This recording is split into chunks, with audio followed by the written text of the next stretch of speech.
Bonsoir à tous. Donc dernière conférence du week-end. Nous en parlons donc des open world. Est-ce que c'est l'avenir du jeu vidéo? Voilà la question qu'on se posera ce soir. Vous connaissez un peu tous nos intervenants. Ouais. Et donc du coup pas besoin de les représenter. Donc on va commencer directement par une petite définition tous ensemble de l'open world. Bah ouais. Et du coup, effectivement, si vous avez des questions à poser, je vais vous inviter à les poser sur donc sur le groupe donc de l'événement, ou alors sur les vidéos sur YouTube qui seront postées des conférences, des tables rondes, parce que du coup on n'aura malheureusement pas beaucoup de temps pour les questions, étant donné qu'ils ont un train, nos invités, et on est obligé de tenir un temps. Voilà, donc on va définir l'open world, donc du coup on va commencer à gauche pour une fois. Alors personnellement, ma définition de l'open world, c'est un jeu dans lequel on va laisser une liberté de mouvement et d'exploration aux joueurs sans le contraindre au-delà de la phase tutoriel. On va dire où on va lui apprendre le jeu de façon un peu plus restreinte, mais sinon on va lui laisser cette liberté de mouvement sur un univers ou un monde virtuel. Et moi, c'est la définition que je pose avec pas plus de limites que ça. On va avoir des interactions possibles dans cet univers, mais ça va être surtout cette liberté de mouvement qui pour moi, va définir le monde ouvert. Voilà. Est-ce qu'on fait une définition chacun? Je pense que quand on parle de monde ouvert, il y a un jeu qui est, enfin en tout cas une série de jeux qui est évidemment dans tous les esprits, c'est GTA, donc Grand Theft Auto, qui a pendant un certain temps été la référence. D'ailleurs, on a même parlé de GTA-like pour les jeux qui s'inspiraient de la formule GTA. Donc ta définition est parfaite, je n'ai pas grand-chose à ajouter. Mais je pense qu'avoir GTA en tête pour comprendre pourquoi on en est là aujourd'hui avec ces mondes ouverts, Assassin's Creed, Horizon dont on parlait tout à l'heure, c'est bien d'avoir aussi en tête que GTA a peut-être été quand même une grande référence pour les jeux à monde ouvert qui sont sortis ces dernières années, quoi. On peut remarquer aussi que dans les mondes ouverts, on pourrait différencier plusieurs types en fait, de mondes ouverts. C'est ce qu'on pourrait appeler par exemple l'open world, un peu à la GTA ou à la Assassin's Creed, où on est dans un monde qui est ouvert, mais qui n'est pas libre vraiment. On ne peut pas faire ce qu'on veut dedans, il y a beaucoup de contraintes.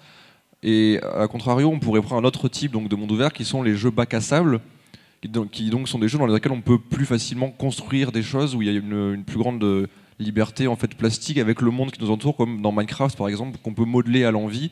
Et donc il y a peut-être deux types de mondes ouverts différents. Et ce qui est intéressant aussi de voir, c'est que ça commence aussi, la frontière commence à être un peu à se flouter légèrement entre jeu linéaire et jeu monde ouvert, parce qu'on peut remarquer qu'il y a plein de jeux aujourd'hui de AAA ou trucs comme ça, comme prenons Uncharted, qui est une licence qui est connue pour être très linéaire et tout ça.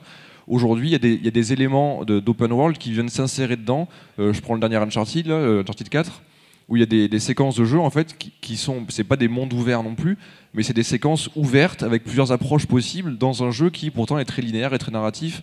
Donc on voit que la frontière aussi va se flouter de plus en plus avec la tendance actuelle qui est à de plus en plus d'open world dans les AAA, j'ai l'impression. C'est intéressant ce que tu disais, Thomas, je voulais rebondir dessus. Moi, je trouve par exemple, Ubisoft a pris ce tournant de mettre de moins en moins de narration, en tout cas de narration linéaire dans ces jeux. Du coup, un jeu comme Wildlands, moi, je le rapprocherais beaucoup plus d'un sandbox que d'un open world, en fait. Et on oppose en fait finalement le monde ouvert, on définit le monde ouvert finalement plus en opposition avec un jeu qui serait extrêmement narratif, avec des niveaux différents et une construction plus en couloir pour les pires, mais voilà. Et moi, ce que j'aime beaucoup dans la question du jeu ouvert, et pourquoi je la trouve très intéressante, c'est qu'elle remet le hardware aussi au centre. C'est-à-dire que toute l'innovation technologique, et on est un peu dans un courant, on dit oui, il n'y a plus besoin de puissance, qu'est-ce qu'on en ferait d'autre? Et l'open world fait tout l'inverse, vous prouve qu'on a besoin encore de plus de puissance, que la puissance est très importante, parce que dans le monde ouvert, il y a la possibilité potentiellement de faire des choses persistantes, de faire des PNJ qui ont plusieurs comportements, etc. Et pour moi, c'est ça ça remet le hardware au centre du débat. Chose que on peut se dire avec un Call of Duty, la mission solo d'un Call of Duty, est-ce que j'ai besoin de plus de puissance? Bah oui, mais pas énormément plus. Mais pour un monde ouvert, en fait, j'ai besoin d'énormément de puissance. C'est pas la taille d'un monde ouvert qui compte. C'est comment tu l'as peuplé. Ça a un peu changé de la réponse traditionnelle. Du coup, les premiers open world, quels souvenirs en avez-vous réellement? Et est-ce que vous avez un top 3 de jeux en open world que vous avez aimé apprécier pour partager avec le public, pour qu'il découvre cette science du open world? Justement, c'était inévitable, mais on va forcément parler du dernier opus de la licence Zelda, enfin de Legend of Zelda, en l'occurrence Breath of the Wild. Et ce qui est intéressant avec ce jeu, c'est que je pense qu'il contredit presque ce que tu viens de dire. Je souscris vraiment à tes propos, en tout cas pour les open world qui ont une ambition de reconstitution historique comme Assassin's Creed ou qui ont une ambition d'immersion dans une époque. La puissance est très importante, mais Zelda a tout à fait pris le contre-pied en fait de la puissance, puisque c'est une machine finalement, la Switch, qui est dépassée technologiquement, mais qui a remis finalement le game design et les idées de jeu, les idées ludiques que tu peux mettre dans un open world. Et en fait, cet exemple-là, il est très intéressant parce pour moi, il a vraiment remis au centre de la question de l'open world, la question du game design. On s'était fourvoyé depuis quelques années dans justement la course à la puissance, dans la course à l'immersion dans un univers. D'ailleurs, Serge Ascoët, qui est le directeur de l'éditorial chez Ubisoft, l'a très clairement affirmé, comme tu le disais, Ubisoft s'oriente de plus en plus vers des mondes ouverts, avec de moins en moins de jeux, de moins en moins de narration, et finalement plus l'envie d'immerger le joueur dans un univers qu'il va explorer comme un touriste. Pour reprendre même ces mots, il utilisait le terme de touriste. Et du coup, Zelda, ce qui est cool, et ce qui est franchement audacieux, je pense, de la part de Nintendo, c'est que techniquement, le jeu est très faible, il est vraiment dépassé.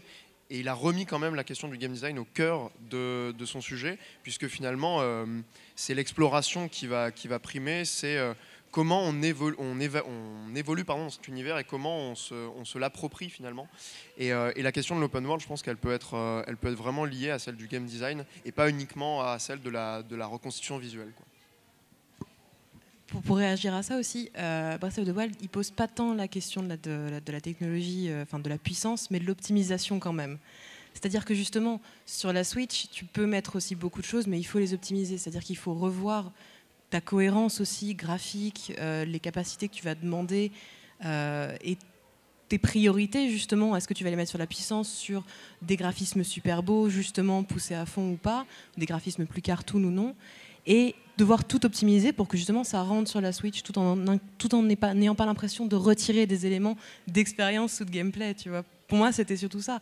Parce que c'est pour ça aussi que Breath of the Wild marche, malgré le fait que justement, qu'il ne soit pas sur une console hyper puissante. C'est parce qu'il y a toute cette cohérence derrière et tous ces choix qui vont avec la console. Et c'est pas qu'une question de puissance, mais bien aussi d'optimisation. Eh bien, en fait, je vais clarifier ce que je voulais dire, c'est que on peut ajouter des choses nouvelles. Évidemment que sans puissance, on peut faire de l'open world. Avec la NES, on a fait de l'open world. Enfin, on s'est compris.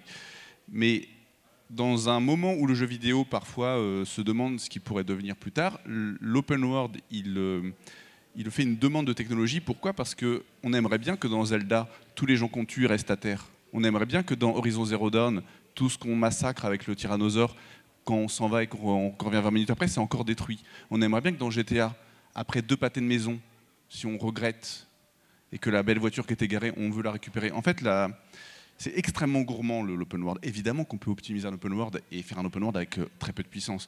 Mais il y a une promesse derrière l'open world qui est magistrale, qui est de dire chaque PNJ va être avec son circuit. Et la preuve qu'il y a cette volonté, c'est qu'Ubisoft, avec Origin, il l'a dit. Il a dit attention, parmi mes PNJ, il y en a qui, le matin, ils font ça, le midi, ils font ça. C'est encore dérisoire, évidemment, que quand vous jouez à Origin, vous marchez un peu. Le truc qui a popé, c'est du streaming. En fait, tout est tout le temps streamé. Mais la promesse d'un open world qui n'est jamais streamé, qui est tout en RAM, ce serait merveilleux. En fait, ça s'appelle Minecraft. Oui, c'est ce que j'allais dire. Minecraft propose ça. Et moi, dans mon top 3, je mets No Man's Sky, la dernière version. Bah du coup, genre, pareil, j'ai pas de top 3 à faire parce que je pense que tous les jeux sont bien, machin, tout ça. Mais un open world qui m'avait un peu marqué, et il est pas spécialement genre vieux ou récent, mais c'est genre, au lieu de Skyrim, moi j'avais adoré Oblivion, mais je l'avais aimé pour un truc spécifique, c'est que même s'il n'était pas magnifique graphiquement ou techniquement ou tout ça, c'est juste que l'univers qu'il ouvrait m'évoquait tout mon inconscient de gamine de livres d'heroic fantasy. Il reprenait tous les archétypes en fait qu'on peut voir dans un livre où oui, il y a des dragons, il y a des machins. Pour moi, c'était la représentation parfaite du monde vraiment fantasy machin. Et je pense que c'est ça aussi qui est important avec les open world, c'est la promesse de te développer un monde un monde entier en fait, une planète entière. Quand tu as visité d'un point à l'autre Skyrim, t'as pas juste visité un bout de Skyrim. Dans un jeu genre Remember Me de Dontnod, tu visites le Néo-Paris, mais tu vas visiter un bar du Néo-Paris, un couloir du Néo-Paris, un bâtiment du Néo-Paris. Tu visites pas le Néo-Paris. Quand tu visites Skyrim d'un bout à l'autre, tu as visité le monde de Skyrim, pas la planète, mais je veux dire, tu as tout visité, tu as tout vu. En théorie, tu as vu tout le continent. Et c'est ça qui, je trouve, fait la force d'un open world. C'est cette idée ou cette promesse qu'on va te dérouler le monde entier, pas juste un bout de ce monde. Ouais, j'aime beaucoup l'idée de promesse avec l'open world parce que je trouve que le jeu vidéo ça a beaucoup en fait occupé cette place-là dans l'esprit des gens, mais le jeu vidéo ça a toujours été cette espèce de promesse technologique, on va atteindre un truc de ouf qu'on n'a encore jamais atteint. Et la génération de consoles, elles sont construites là-dessus, en fait, sur ce fait que regarder la prochaine console, on va atteindre un truc de fou. Donc il y a une dimension du rêve comme ça dans les jeux vidéo qui est assez fascinante. Et je trouve qu'un des derniers jeux à avoir réussi à créer ces sentiments de rêve, mais qui l'a complètement, finalement, c'était du flan, c'était No Man's Sky. No Man's Sky, c'était un fantasme absolu, quoi, ce jeu, quand il a été annoncé. Enfin, c'était vraiment les nouvelles frontières. Et je trouve que c'est très américain d'ailleurs ce truc de la nouvelle frontière comme ça. C'est comme les États-Unis sont construits avec cette idée d'aller jusqu'à Californie, d'aller toujours plus loin en fait. Et maintenant qu'ils ont fini d'explorer leur territoire, il y a un truc, on va explorer ces territoires virtuels et on va essayer d'aller toujours plus loin. Et du coup, il y a vraiment cette promesse comme ça qui est hyper intéressante. Et du coup, pour dire un top 3 des jeux de mon monde ouvert, moi j'avais une grosse claque par exemple avec le premier Assassin's Creed qui pour moi avait été une promesse de fou et qui avait dépassé des barrières, je trouve en tout cas. Après, voilà. Après ouais, j'aurais mis des noms connus, mais Red Dead Redemption aussi a eu une occupation de l'espace de l'open world qui était vachement neuve. Et après, il y a du coup Breath of the Wild qui lui une maestria dans la maîtrise des règles et du game design pour faire visiter en fait cet espace de façon assez révolutionnaire, j'ai trouvé. Mais voilà. Si je peux justement ajouter un petit élément sur ce que tu disais. En fait, on se rend compte finalement que l'open world c'est quelque chose de très occidental aussi. Parce que le jeu vidéo japonais s'est essayé à l'open world avec Final Fantasy XV par exemple. Récemment, je jouais à Nier Automata et c'est entre guillemets une sorte de monde ouvert puisqu'on peut l'explorer de manière un peu libre. Mais se sont cassés les dents là-dessus. Et c'est vrai que c'est finalement peut-être des jeux qui sont très occidentaux dans l'essence. Et la deuxième chose que je voulais dire, c'est que le monde ouvert permet aussi de penser le jeu vidéo différemment. Et ce qui est très cool avec cette notion, c'est que, par exemple, Assassin's Creed, la notion de game design peut être complètement mise au second plan, parce que dans Assassin's Creed, en fait, on peut l'explorer pour l'explorer.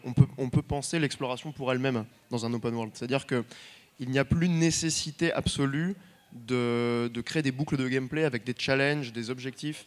Voilà, en fait, l'exploration, et c'est ce que fait très bien Breath of the Wild, devient un moteur en elle-même. Je ne sais pas si je suis très clair, mais c'est vraiment ça que l'open world apporte, je pense, aux jeux vidéo. C'est la rupture de la boucle de gameplay qui est une notion sacralisée peut-être dans les livres de game design, et peut-être penser juste l'immersion et la découverte d'un univers pour elle-même, vraiment l'exploration pour elle-même, quoi.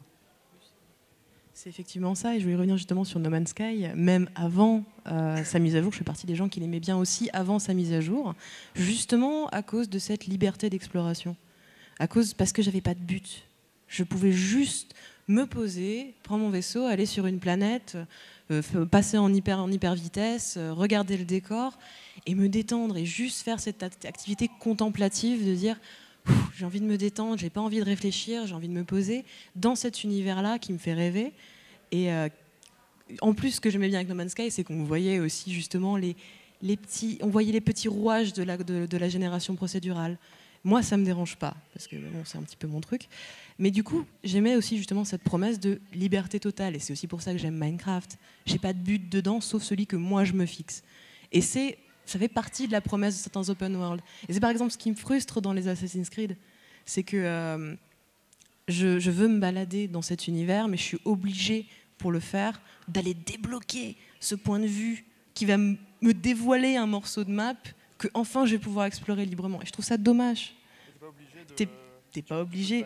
Tu peux juste te balader, mais tu peux pas savoir où tu vas. Tu peux pas. Ça va devenir tout d'un coup trop dur parce que c'est une zone dans laquelle ils veulent pas que t'ailles tant que t'es pas trop, tant que t'es pas tout à fait ton histoire. Et pour moi, justement, beaucoup de mondes ouverts d'Ubisoft peuvent être frustrants par rapport à des promesses vachement plus amples sur Breath of the Wild ou No Man's Sky ou Minecraft. Voilà, ça, après, c'est mon point de vue personnel. Tu peux aussi détourner le jeu. C'est Akash, je ne sais pas s'il est là, de mémoire c'est lui, qui s'amuse sur The Crew sans faire aucune course. C'est ça, hein. Tu peux tout simplement, effectivement, c'est l'avantage des open world, tu peux juste te promener, et c'est vrai que c'est l'exploration. À la limite, on pouvait déjà le faire dès les premiers GTA, il y avait un peu ça aussi, quoi. C'était toujours un plaisir de prendre une voiture et de foncer sur les gens, et ainsi de suite.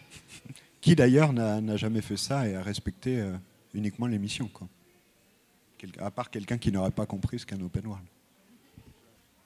J'ai un open world qui m'a beaucoup marqué ces dernières années. Alors, il y a Minecraft. Mais c'est le Xenoblade Chronicles X. C'est un titre qui est sorti sur la Wii U, qui n'a pas été très relayé. Mais il m'a beaucoup plu parce que déjà, il y avait des notions de verticalité dedans qui étaient très bien faites. C'est-à-dire qu'au départ, quand on commence le jeu, on est vraiment libre d'aller où on veut. Et il y a une notion d'immensité, c'est-à-dire qu'il y a des monstres qui sont dans cet univers qui sont gigantesques. Vraiment, on est tout le temps en train de regarder en l'air des trucs qui nous passent au-dessus. Quand on passe à côté d'un monstre, la patte du monstre, elle fait 3 fois notre taille, c'est assez impressionnant. Et au fur et à mesure qu'on avance dans le jeu, au début, en fait, on ne peut que se déplacer au ras du sol. Et en fait, c'est au fur et à mesure que notre vaisseau, enfin notre moyen de transport, va nous permettre d'atteindre des zones de plus en plus hautes. Et on se rend compte qu'il y a des îles flottantes, qu'il y a des falaises, qu'il y a de plus en plus de trucs qui se débloquent dans la verticalité. Et j'avais trouvé ça vraiment, vraiment impressionnant. Le jeu a pas des qualités narratives exceptionnelles, c'est pas un jeu qui serait dans mon top de jeux à faire, mais pour ses qualités d'open world, je l'avais trouvé incroyable. Moi, je voulais juste dire que j'étais très d'accord. Je sais pas si c'est français, très d'accord. C'est très inspirant ce que dit Thomas, pas mon binôme, mais l'autre Thomas, sur le fait qu'on peut envisager l'évolution de l'open world comme le toujours plus qu'amène le jeu vidéo. Et c'est vrai qu'on est parti de level en monde ouvert. Après le monde ouvert, on nous a dit oui, mais maintenant vous pouvez traverser certaines pièces. Après on nous a dit oui, mais maintenant vous pouvez rentrer dans certains immeubles. Après on nous a dit oui, mais maintenant vous pouvez avoir accès à la planète. Après vous pouvez changer de planète. Et c'est vrai que j'ai l'impression, à y réfléchir de ce que tu dis, que ça va aller dans ce sens-là. No Man's Sky plus évolué, No Man's Sky où on ne peut pas rentrer dans les bâtiments, No Man's Sky où on peut rentrer dans les bâtiments. Et c'est cette fuite en avant en fait qui est mise en avant par l'open world en fait. J'avais un peu l'impression que d'un point de vue marketing, on a beaucoup essayé de nous vendre des maps toujours 2 fois plus grandes que l'épisode d'avant, puis ensuite 4 fois plus grandes que l'épisode d'avant. Et je pense qu'on arrive à un stade où les joueurs se sont aperçus que la taille de la map n'avait aucune importance. En fait, c'était vraiment la manière dont c'était construit à l'intérieur.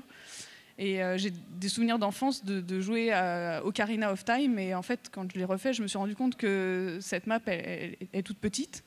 Mais dans mon souvenir, c'était immense cette plaine. C'était gigantesque. Parce que le jeu l'avait fait comme ça, quoi. C'est justement, l'open world, en termes de game design, on se retrouve avec des contraintes très spécifiques et excessivement complexe. C'est-à-dire qu'on va designer à la fois un univers et à la fois des micro-interactions. Parce qu'il faut que dans un open world, il y a des choses qui se passent. Même si c'est que visuel, même si c'est du gameplay ou non, il faut qu'on design toutes ces petites interactions, toutes ces possibilités, en fait, que ce soit en termes micro ou macro. Et du coup, c'est un travail qui est excessivement différent, justement. Ça ne va pas être le même type de level designer qui vont faire ces niveaux-là que d'un jeu, justement, plus arcade à la Super Meat Boy, où on a des niveaux excessivement complexes. Et ça va être un travail aussi narrativement très différent de ce qui va se faire dans des jeux plus directifs. On ne peut pas raconter une histoire de la même façon dans un open world que dans un jeu où, au contraire, on sait où on va amener le joueur à quel moment, qui va être beaucoup plus scripté, mais qui va aussi permettre peut-être une narration plus pointue, plus fine, plus développée, parce qu'on sait exactement où est le joueur à quel moment, alors que dans un open world, on n'est pas sûr. Et c'est difficile de faire un open world dans lequel on va être sûr de où est le joueur et où il ou elle en est à tel moment de l'histoire. J'ai un élément qui me vient en tête justement sur la dimension peut-être plus politique du jeu vidéo. La question que je me pose, c'est est-ce qu'un open world peut tenir un propos cohérent mené de A à Z par un auteur ou des autrices qui le voudraient en fait. Ce que j'entends par là, c'est est-ce qu'un open world peut transmettre une idée aussi clairement qu'un jeu plus linéaire le ferait et en fait, je pense que non. Je pense très clairement que non. Et du coup, ce qu'il faudrait avoir en tête quand on parle de l'avenir du jeu vidéo, parce que c'était ça quand même la question au départ, c'est on voit de plus en plus d'auteurs de jeux vidéo qui veulent tenir un propos politique, qui veulent tenir un propos parfois contestataire. Il ne faudrait pas oublier que le jeu vidéo est aussi un médium de transmission d'idées. Et cette idée d'open world, je pense qu'elle... c'est un fantasme de joueur, mais c'est peut-être pas un fantasme de créateur, parce que la personne qui crée a envie de transmettre quelque chose, et transmettre en faisant vivre quelque chose dans un monde très ouvert où le joueur est finalement très libre, c'est peut-être plus difficile qu'en l'incitant à faire des choses plus spécifiques. Voilà. Pour aller complètement dans ton sens, quand on crée un open world d'un point de vue complètement graphique, donc quand on dit à des graphistes, voilà, on va créer un open world, ça veut dire en gros que pas mal des trucs, alors maintenant, surtout maintenant en fait, pas mal des éléments graphiques vont être procédurés. C'est-à-dire qu'en fait, ils n'auront pas d'âme, ils n'auront pas un but autre qu'être l'objet qu'on veut qu'il soit. Par exemple, au niveau donc uniquement du décor, là, ce que je dis, on va vous demander pour un open world évidemment des centaines de milliers de cailloux, d'arbres, de brins d'herbe. Soit ils vont être générés aléatoirement par un ordinateur, donc ça va être des arbres qui seront tous différents, mais qui seront tous faits juste selon des algorithmes en fait, qui même si l'algorithme est extrêmement bien codé, si demain il y a un des designers qui vient vous voir ou un des mecs qui pense à l'histoire qui leur dit ah bah là il nous faut un arbre, c'est l'arbre magique spécial autour du lac et tout. Jamais vous pourrez faire ça avec des éléments d'open world. Cet arbre-là, il faudra demander à un Chara designer de le faire entièrement parce que l'arbre aura besoin d'avoir une âme, ou en tout cas de servir la chose qu'on lui demande. Et du coup, c'est pour ça que tu disais que c'était peut-être pas un rêve de créateur. Je te confirme qu'il y a pas mal de graphistes qui, tu leur dis, tu vas travailler sur un open world, ils font ah. Parce que niveau créatif, en fait, ça peut leur donner beaucoup de choses. En fait, c'est surtout que peut-être pour l'instant, on n'a pas encore trouvé les moyens de donner une âme à chacun des objets qu'on crée procéduralement. Mais en tout cas, les artistes qui vont créer les objets, créer tous les assets de l'open world, en fait, ont un peu moins de liberté quand ils vont faire de l'open world parce que c'est... Là, c'est pas de la qualité qu'il faut, c'est de la quantité à fond. C'est la seule chose qui prime. Et du coup, voilà, il faut savoir que quand les gens vont créer des open world, ça veut forcément dire, dans presque tous les cas, que d'un point de vue purement créatif, graphiquement, on va être un petit peu en retrait. C'est-à-dire que les PNJ que vous allez croiser, c'est le cas dans Assassin's Creed Origins par exemple, les PNJ que vous allez croiser n'ont aucun charisme. C'est incroyable. Genre les PNJ qui te donnent des quêtes secondaires, ils sont tous, mais moche. Il y en a un, ça m'a fait halluciner. J'ai pris une quête sur un vieux PNJ bedonnant avec un peu chauve et tout, qui me dit je suis le héros de tel village. T'es un héros, sérieux putain. Et c'est là que tu te dis mais ouais, parce qu'ils font des tas de personnages à la chaîne et puis après il y a un mec qui arrive et qui dit on a tous nos textes de quête, vous les donnez au premier PNJ qui passe et c'est réglé. Donc voilà, il y a un petit côté créativement, au niveau de tout ce qui va être imaginatif, c'est beaucoup plus dur avec des personnages dans un open world, ou en tout cas des décors aussi. Et pour ne pas aller dans votre sens, la plus belle critique du American Way of Life, pour moi, c'est GTA 4. Ouais, du coup, puisque tu reviens à cette question de est-ce qu'un propos peut être amené avec un open world, je pense que oui, mais pas pour l'instant. C'est qu'on n'est pas encore capable de le faire. On n'a pas développé le savoir-faire qui va avec. Justement, on n'a pas développé un moyen de faire des open world qui soient plus personnels, moins procéduraux, moins automatiques, moins industriels en fait. On n'a pas encore développé cette expérience et ce savoir-faire. Ça va venir à force d'en faire, j'imagine, mais pour l'instant, non. Et ne serait-ce que parce que si souvent tu parles d'auteur, mais ça va être la liberté de l'auteur dans le jeu vidéo, pour l'instant, c'est surtout chez les indés. Et on n'a pas les moyens chez les indés de faire beaucoup d'open world. c'est quelque chose qui demande énormément de ressources, que ce soit monétaires ou humaines ou techniques. Et c'est pas forcément des ressources qu'on a du côté indépendant. Ce qui fait qu'on peut essayer, on peut faire. Il y a quand même des open world indépendants qui existent, qui sont très bien, mais ça reste limité par rapport aux capacités qu'auront des jeux plus industriels ou des AAA. Et du coup, oui, si on veut porter un propos, je pense pas que les indépendants, leur premier réflexe, ce soit l'open world, quoi. Parce qu'effectivement, ça demande pour l'instant trop de ressources et un savoir-faire trop spécifique. Juste pour repréciser ce que je disais, en fait, pour moi, quand je disais open world, c'est vraiment déconnecté de tout ce qui va le composer en matière de narration, de mission, de game design. C'est vraiment juste l'univers en lui-même, quoi. Et c'est vrai que, en fait, je me rends compte que tu m'as bien piégé avec GTA 4 parce que l'univers dit beaucoup aussi de son propos. Par exemple, la statue de la liberté qui est avec le cœur enchaîné, ce genre de choses, ça raconte quelque chose. Donc oui, en fait, j'ai peut-être dit une bêtise. Du coup, je vais essayer de rebondir sur ce que vous avez dit tout à l'heure par rapport donc, à tous les open world comme Assassin's Creed, où on nous fait une pub du voilà, Origin, ça va être 4 fois la map d'Assassin's Creed 4 et ainsi de suite, ainsi de suite. Du coup, on peut se demander au final, l'open world, est-ce que c'est devenu un standard du jeu vidéo avec toujours du contenu nouveau et un réel intérêt, ou est-ce que ça va devenu une sorte d'effet de mode avec aucun réel contenu, juste le but de faire une plus grande map possible et au final ne pas donner de contenu? Bah, je me souviens, j'ai souvenir qu'au moment de la sortie, de l'annonce de la sortie du Metal Gear Solid 5, c'était la grande mode à l'E3. Tous les studios annonçaient des jeux open world et ils avaient publié un trailer pour annoncer leur open world et ça m'avait frappé. Pour faire la promotion de leur open world, on voyait le personnage dans le trailer qui montait sur un cheval et qui se mettait à galoper dans une plaine. Et en fait, c'était tellement long pour aller d'un point A à un point B qu'ils avaient mis la séquence en accéléré. Voilà. Donc ça, c'était la pire idée du monde pour faire valoir un open world. C'est-à-dire que, effectivement, l'open world, il est très grand, il est très vaste, c'est génial. Mais enfin, si vous êtes obligé de le mettre en accéléré dans le trailer, c'est que vraiment, on va s'ennuyer en se baladant dedans, quoi. C'est là la contradiction de ce genre de titre, quoi. Ça me fait penser à The Witcher 3 qui arrive...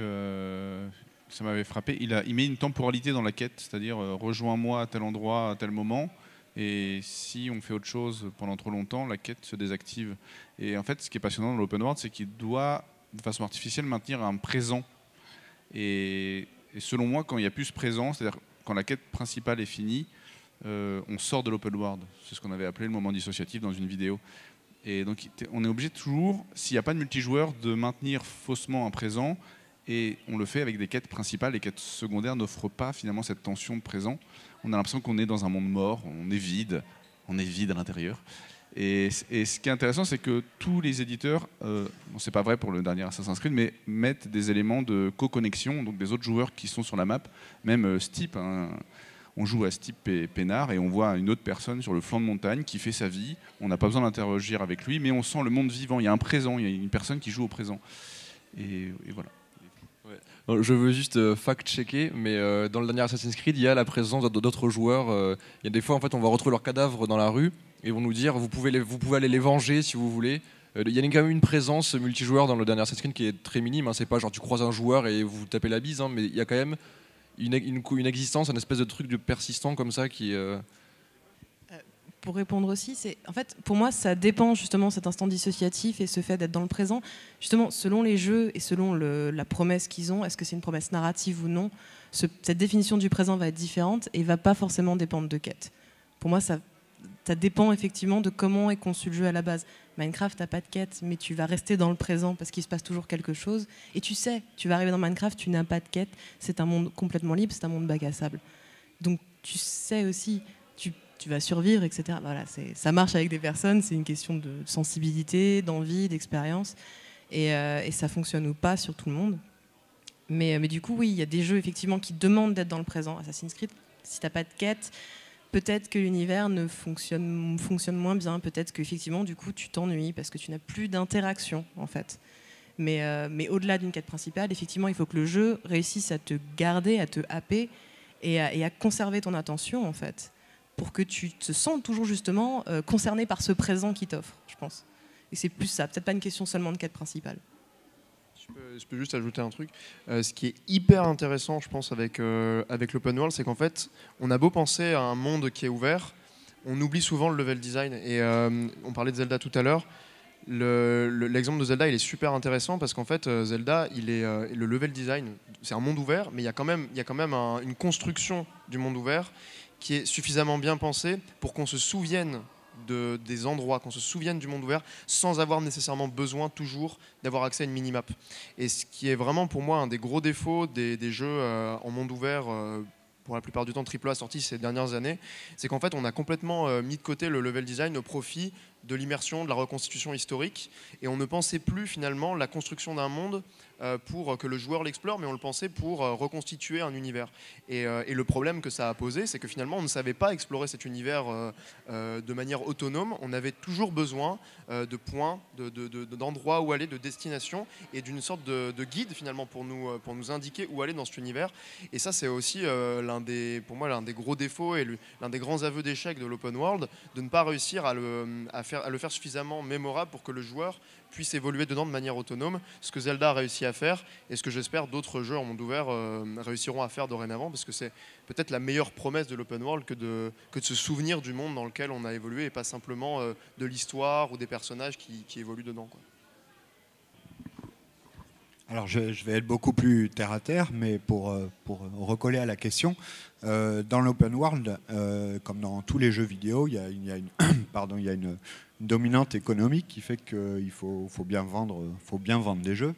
On a rencontré avec la prolifération des jeux ce qu'on a appelé le triple A apocalypse, c'est-à-dire qu'il y a de plus en plus de jeux qui sortent en même temps et paradoxalement, on ne peut pas jouer à tous les jeux, au-delà de l'aspect financier du jeu.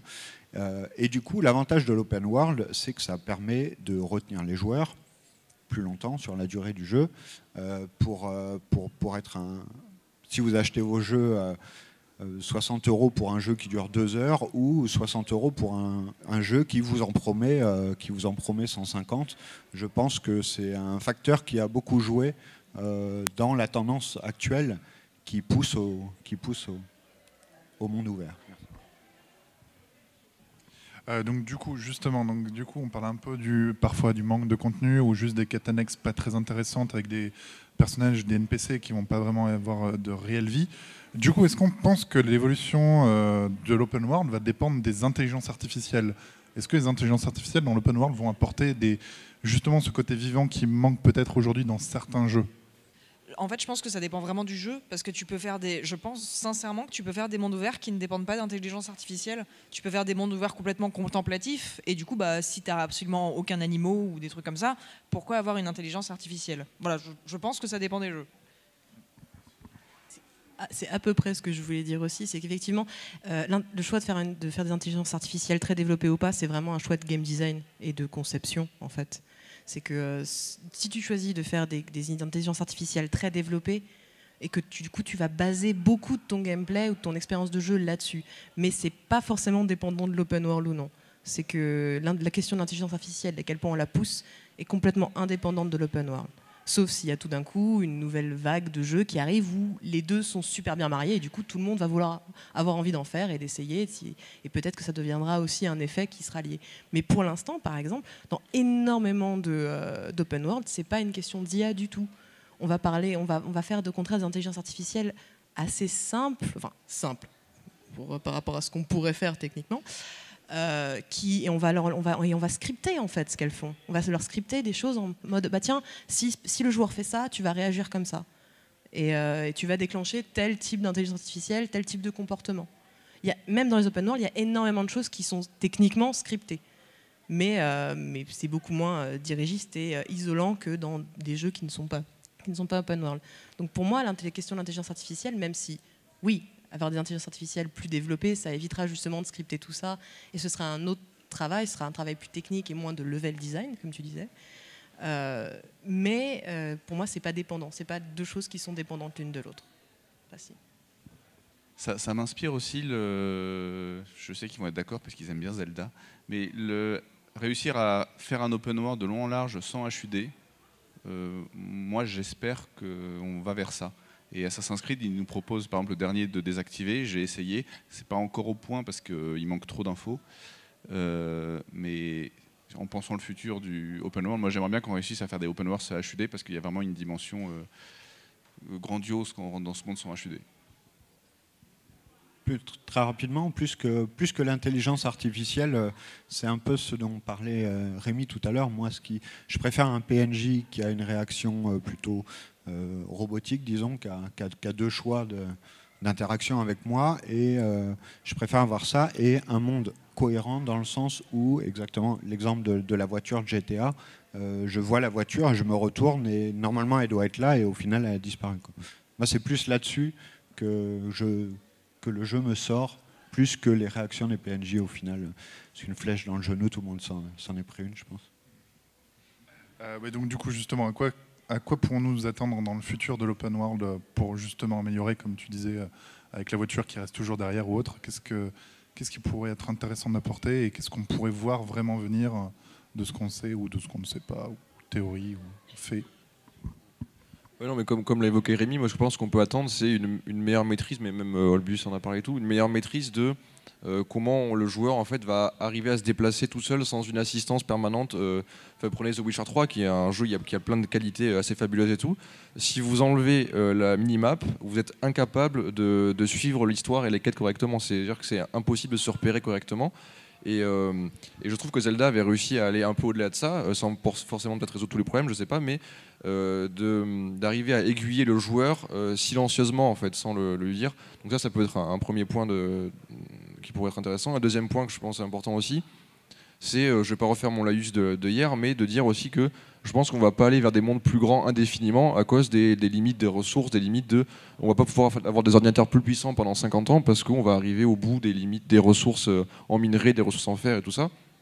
Et donc il va falloir aussi penser l'open world peut-être de façon plus sobre, mais du coup peut-être plus efficace ou plus, je sais pas, mais en tout cas le penser, arrêter de se l'imaginer de plus en plus grand. Parce qu'au bout d'un moment, on n'aura plus les capacités en fait, de les prendre en charge électroniquement, quoi. En fait, je pense que la conclusion, c'est que l'open world est à la fois le plus grand fantasme du joueur de jeux vidéo et en même temps son ennemi le plus facile ou son meilleur ennemi en quelque sorte, puisqu'on se rend compte quand même très souvent que les open world sont critiqués pour leur tendance à recycler les mêmes formules, à remplir leur univers de contenu inutile. Et pourtant, c'est quand même le fantasme ultime du jeu vidéo que de pouvoir explorer un univers de manière complètement libre. Ce que j'ai dit tout à l'heure, l'exploration pour elle-même, c'est vraiment ça. Et le paradoxe aussi de l'open world, ça a été la minimap, comme tu l'as dit.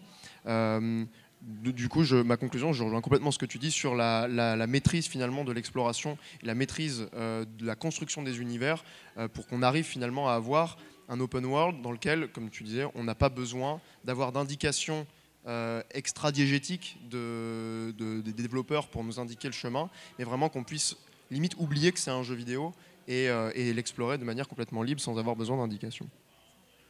Et pour faire le parallèle à ça, dans l'industrie, on a un métier, un sous-métier en quelque sorte de level designer qui s'appelle environmental designer. Et c'est ce métier-là qui va être extrêmement mis à l'épreuve et qui va vraiment avoir une importance dans un open world. Ce sont des level designers qui sont spécialisés dans le fait de faire comprendre les choses et d'orienter les joueurs par l'environnement, par le décor. On peut raconter une histoire juste avec un décor. On peut avoir un propos juste avec ça.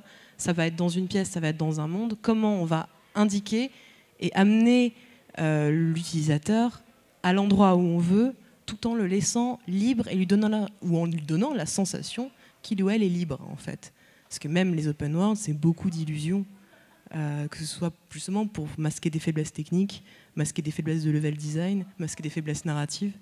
Donc, pour combler tout ça, on va se diriger vers une maîtrise de plus en plus fine de cette conception d'environnement et de level design. Et on parlait de Breath of the Wild qui le fait. L'astuce de Breath of the Wild, c'était de jouer sur 2 triangles. C'est-à-dire qu'on va vous indiquer dans l'environnement un emplacement. Vous allez avoir un grand triangle. Vous allez voir un élément de loin relativement triangulaire qui va surtout sortir. Et vous allez vous en approcher. Et en fait, juste derrière, il y aura un deuxième plus petit triangle qui, là, sera votre point vraiment d'intérêt, votre vrai point d'intérêt. Ce qui fait que vous avez toujours l'impression d'aller vers quelque chose. Et ça, c'est une rustine de level design. Mais c'est tellement bien maîtrisé dans Breath of the Wild qu'on ne se sent pas perdu. Tout d'un coup, on a de la fumée, une fumée blanche au loin. On va s'approcher de là, puis on va s'apercevoir qu'il y a une falaise. On va escalader la falaise. Et puis finalement, on va faire 3 trucs avant d'être arrivé à la fumée blanche qu'on avait vue au loin. Et pareil, on va s'approcher d'une falaise, et ce coup-ci, en s'en approchant, on va s'apercevoir que derrière, il y a un pont, il y a un bâtiment, et on va s'approcher de ce bâtiment. Dans ce bâtiment, il y a des monstres, dans ce bâtiment, il y a une quête. Mais on pourrait ne pas avoir de map, ça fonctionnerait pareil. Et effectivement, la minimap dans les open world, c'était une admission qu'on ne savait pas comment orienter le joueur autrement en termes de game design. C'est qu'on ne savait pas le faire, maintenant on commence à savoir le faire. Et c'est ça aussi qui va jouer à l'avenir dans l'open world, et dans le fait que est-ce que les open world vont encore plus se répandre, ou au contraire lasser les joueurs, parce que est-ce qu'on aura maîtrisé ça ou pas, est-ce qu'on en aura réalisé l'importance ou non, à mon avis. Et il y a aussi une question de la ressource. Si technologiquement on arrive à faire des mondes, si on peut c'est dur à dire, casser son jouet. C'est-à-dire si on peut casser la forêt, si on peut tuer tous les crocodiles du Nil et il n'y en a plus. On les a tous massacrés. Si on pouvait faire ça dans l'open world, si on pouvait casser son jouet, je trouve que ça serait une belle progression. Il y a des jeux qui le permettent. Il y a des PNJ qui ne réapparaissent pas, par exemple. Ça, c'est un petit détail, mais je trouve ça génial. Tu le tues, tu tues ce PNJ et en fait, tu te rends compte, 100 heures de jeu plus tard, qu'en fait, il t'était utile, que lui devait t'apporter à ta quête. Et il ne réapparaîtra pas. Ça, c'est des petits éléments, mais de game design, génial. Et sinon, si tu veux casser ta forêt, ça existe, ça s'appelle Minecraft. Du coup, en fait, au final, on a quelques temps pour des questions. Donc, du coup, à moins que vous avez d'autres sujets à aborder sur l'open world. Moi, oui. Eh bien, oui. Alors, question. Qu'est-ce qui différencie un open world d'un MMORPG, autre que les joueurs? C'est quoi, c'est une question? Mais c'était un piège ou je n'avais pas compris? Non, mais après c'est juste spontanément, je dis ça parce que voilà, je réagis. Mais non, un MMORPG c'est juste c'est un genre. Je suis pas spécialement fan des classifications, mais ce serait plutôt un genre de jeu vidéo, tandis que l'open world c'est une manière de construire le level design de ton jeu vidéo. On peut très bien faire tout type de jeu, du FPS en monde ouvert, du jeu de stratégie en monde ouvert, j'en sais rien, mais jeu d'aventure, du golf, un jeu de golf. C'était un piège. Ok, donc quelqu'un a une question dans la salle différente du MMO? On a parlé pas mal tout à l'heure de pas de virtualisation, mais je me disais qu'en fait, dans l'approche de l'open world, la recherche du joueur, elle est un petit peu schizophrénique. C'est-à-dire qu'elle recherche en même temps une virtualisation de la réalité, prégnante, qu'on sente qu'on est dans un univers qui est du vent, qui est ceci, qui est cela. Donc qu'on soit vraiment dans quelque chose qui soit comme l'expérience du réel, et en même temps on veut s'en éloigner, on veut s'y amuser, on veut être libre, on veut pouvoir visiter un monde, mais en même temps on ne veut pas s'y ennuyer, on ne veut pas prendre un cheval pour faire 5 minutes de route où il ne se passera rien. Or, dans la réalité, c'est comme ça que ça se passera, dans notre monde ouvert à nous. Et donc voilà, je trouve que c'était intéressant de voir la contradiction, la schizophrénie du joueur dans ses attentes et dans justement la fixation de la prochaine frontière. Elle est toujours un genre de rêve de joueur, mais si on l'accomplissait, elle serait peut-être plus amusante et plus un jeu ou quelque chose comme ça. Voilà. Et c'est une tendance peut-être plus générale que le jeu vidéo aussi. Voilà, cette virtualisation de notre monde réel, cette modélisation qu'on fait même en sciences ou dans d'autres aspects de la société. Voilà, où ça rejoint l'aspect technique aussi, comme tu disais tout à l'heure, d'augmenter les puissances techniques pour avoir un monde ouvert de plus en plus réaliste, dans le sens d'avoir plein de paramètres qui font qu'on a l'impression d'être dans cet univers, mais en même temps il y a l'aspect créatif de la création procédurale qui fait que finalement on n'arrivera jamais finalement à vraiment nous faire rêver si on fait que reproduire notre réalité et qu'on nous fait nous y véhiculer, découvrir la pyramide, machin. Ouais, mais si on ne s'amuse pas dans la pyramide, si je ne vais pas prendre une épée et être, je sais pas moi, un templier, etc., on me propose juste de faire du tourisme. Voilà. Et ça peut être bien d'explorer un monde, pour lui-même, comme tu disais sur le jeu où on explore des planètes. Là. C'est sympa, mais qu'est-ce qui reste du jeu aussi ? Qu'est-ce qui reste de l'expérience contemplative? Voilà, c'est différentes expériences. C'est pas une vraie question, mais voilà, c'était des réflexions. Très, très rapidement, ça me fait penser pour moi à ce que j'appellerais le paradoxe du joueur, c'est-à-dire quand même, le joueur vient avec une envie d'être satisfait, mais dans le même moment, si on ne le fait pas mourir, si on ne le frustre pas, il ne va pas être content. Donc il ne veut pas mourir, mais il veut mourir en fait. Faire des mondes de plus en plus réalistes jusqu'à ce qu'on se rende compte que le réel c'est chiant, quoi, finalement. C'est vrai. C'est pas déjà le cas Moi, je vais du coup entrer un petit peu en contradiction avec ça, mais je suis pas convaincu que on veuille de l'open world et que l'open world soit trop cool parce que ça se rapproche du réel. Parce que moi, par exemple, j'aimerais pas jouer à un jeu. Enfin, pas juste parce que, pour moi, l'open world c'est plus le gamin qui veut un bac à sable toujours plus gros pour pouvoir toujours faire plus de trucs ou le gamin qui veut un plus grand jardin pour pouvoir avoir un parc plus grand de jeux dedans. Moi, par exemple, Minecraft, je trouve, est pas du tout réaliste, tu vois, et ça qui est cool en fait. Enfin, moi, je trouve que dans l'open world, je sais pas si je me demande en fait s'il y a vraiment une quête du mimétisme de la réalité, parce que la réalité est un peu un monde ouvert en quelque sorte. Et du coup, je suis pas sûr que ce soit forcément qu'il y ait forcément une dualité comme ça qui s'affronte. Voilà, je pense qu'il y a cette dualité. Effectivement, il y a aussi une schizophrénie du côté des créateurs, en fait, des développeurs. Oui, nous, on a envie de pouvoir aussi techniquement simuler de plus en plus de choses, de plus en plus réalistes, entre guillemets, mais plus cohérentes, qui nous rapprochent d'une expérience sur laquelle on a une emprise, comme dans la réalité. Mais en même temps, on a envie de faire des mondes fantastiques, on a envie de voir des dragons, on veut créer des histoires et des univers qui soient complètement loufoques parfois, qui soient complètement surréalistes. On a aussi cette schizophrénie. Et je pense aussi que, justement, même si on arrivait à la limite des open world et de cette recherche de réalisme, bah, c'est aussi pour ça qu'on continue à faire d'autres jeux qui ne sont pas des open world à côté. C'est pour ça que ces autres jeux vont continuer et que je ne pense pas que l'open world réussisse à effacer d'autres types de jeux, même s'il peut prendre le pas dessus. C'est que oui, on aura toujours envie de vivre d'autres expériences qui ne soient pas forcément de l'open world, qui ne soient pas forcément dans ces codes-là, qui ne soient pas forcément aussi libres. On va pouvoir avoir envie de vivre une histoire spécifique, de se défier en boucle sur le même niveau. On va peut-être continuer à garder tous ces jeux-là à côté qui vont justement satisfaire aussi une autre demande et un autre aspect. Et ce qui m'a évoqué, ce qui a été dit sur le fait de vouloir satisfaire le joueur, quand on est game designer ou créateur de jeux, parfois c'est pas ce qu'on recherche, parce qu'on sait ce qu'on veut faire vivre aux joueurs. Mais c'est pas forcément ce que le joueur attend. Mais nous, on sait quelle expérience on veut faire vivre, et c'est celle-là qu'on va faire en fait. Et que le joueur aime ou aime pas, bah, ça se traduira sur les ventes. Et est-ce que ces ventes vont influer notre création ou pas? Ça, après, c'est des choix économiques et de design tout simple, en fait. Je pense que plus que le réalisme du monde ouvert, ce qui importe, c'est la cohérence du monde ouvert.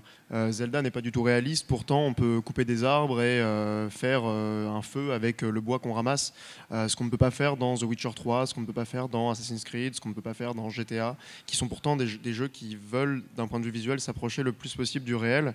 Et pour voilà, faire la conclusion, et après je ne dis plus rien, je pense que vraiment le monde ouvert cohérent est plus immersif que le monde ouvert réaliste au sens visuel du terme. Combien de fois on est sorti de l'immersion par le fait qu'on se sent bloqué finalement dans les limites de l'interaction possible avec le monde. Ce que Zelda on ne peut pas tout faire, hein, bien sûr, mais il y a quand même peut-être cette impression de pouvoir avoir une influence sur le monde. Et c'est ça qui est peut-être aussi très important pour le joueur, c'est d'avoir le sentiment qu'il n'est pas juste là en fantôme dans le monde ouvert, mais qu'il a aussi cette capacité de laisser sa marque finalement dans cet univers virtuel. Et c'est pour ça que voilà, plus que le réalisme, la cohérence est pour moi vraiment le truc le plus important, quoi. C'est le grand défi auquel Ubisoft fait face en ce moment, parce que justement lui, plus qu'il cherche de la cohérence, mais il cherche du réalisme, vraiment. Par exemple, des jeux qui s'incluent dans l'époque actuelle, The Division, Wildlands, il cherche le réalisme et paradoxalement, quand on le confronte au réel, là il essaye de s'en dégager, quoi.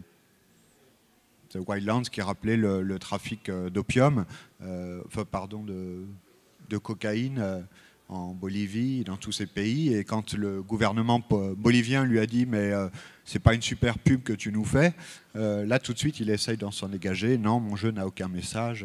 et pourtant ils cherchent à l'ancrer dans le réel, quoi. Pareil pour The Division, pour Robespierre. Une dernière? Oui. Du coup, ma question, c'est, tout à l'heure, vous parliez d'avancer sur les IA. Est-ce que c'est pas plus intéressant d'avoir, en fait, de parler de système? Parce que quand on voit des jeux comme Breath of the Wild, au final, c'est des systèmes qui sont indépendants, mais qui interagissent entre eux, avec lesquels le joueur va interagir. Minecraft, pareil, c'est très peu de contenu prédéfini, mais beaucoup de systèmes qui interagissent entre eux. Est-ce que l'évolution, ça serait pas plutôt de ce côté-là, avec des systèmes qui soient pas forcément, enfin, des mondes qui n'ont pas forcément plus de contenu ou plus de taille plus grand, mais qui a des systèmes plus riches et qui avec plus d'interactions et qui au final vont créer plus d'opportunités pour le joueur de s'amuser dans le monde, d'explorer et ce genre de choses. Oui, mais le monde comme un système, c'est vraiment l'ambition d'Ubisoft en fait aujourd'hui. Enfin, c'est vraiment ce qu'ils veulent faire. Eux, ils veulent de plus en plus effacer presque les personnages. Ils veulent effacer en fait une trame principale et ils veulent que le joueur s'amuse dans un système en fait global qui est pensé pour eux, une espèce de parc d'attractions un peu. C'est ça l'objectif. C'est pas l'objectif de tous les open world, mais c'est une vision en tout cas du truc.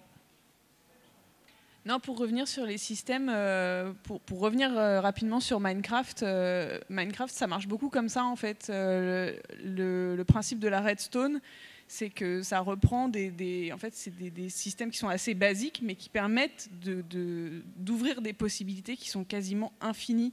C'est ça qui est incroyable avec Minecraft, c'est que c'est pas complexe en fait, c'est l'association de choses simples qui, pris en main par les joueurs, deviennent des choses qui sont très très complexes.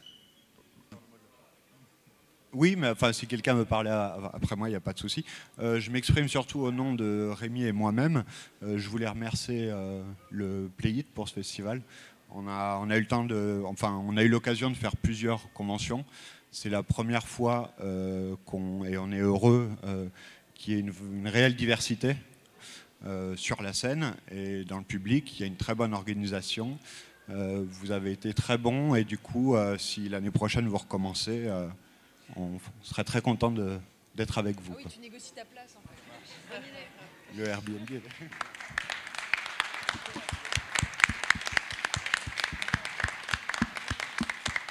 En tout cas, moi je vous remercie. Avec vous, c'était très agréable ces derniers jours. Les 5 conférences que j'ai eues avec à peu près vous tous, et même les autres invités qui sont encore dans le public, c'était très agréable. On garde votre numéro et on espère pouvoir collaborer de nouveau avec vous, évidemment.